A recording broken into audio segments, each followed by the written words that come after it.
বন্ধুত্ব মানেই কোনো বাধ্যবাধকতা নেই, কোনো প্রতিহিংসা। কেননা বন্ধুত্ব হলো মানুষের এক হৃদয়ের অনুভূতিমূলক সম্পর্ক, ডানাবিহীন ভালোবাসা। দীর্ঘ এক যুগ ধরে সামাজিক কর্মকাণ্ড সহ মানুষের সেবায় নিজেদের নিয়োজিত রেখেছেন এসএসসি 93 ব্যাচ বাংলাদেশের শিক্ষার্থীরা। তারই ধারাবাহিকতায় বৃহস্পতিবার 4 এপ্রিল দাম্মাম আল আমরায় স্থানীয় একটি রেস্টুরেন্টে 93 ব্যাচ দাম্মাম শাখার বন্ধুদের নিয়ে ইফতার মাহফিল আয়োজন করা হয়।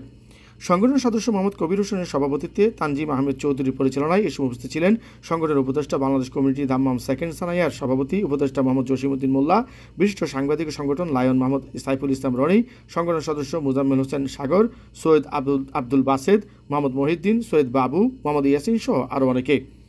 বক্তব্যে অতিথিরা 93 শিক্ষার্থীদের এরকম কর্মকাণ্ডকে প্রশংসা করে ভবিষ্যতে এরকম ভালো কাজ করার জন্য উৎসাহিত করার আহ্বান জানান এবং একে অন্যকে সহযোগিতা করার জন্য উদাত্ত আহ্বান জানান।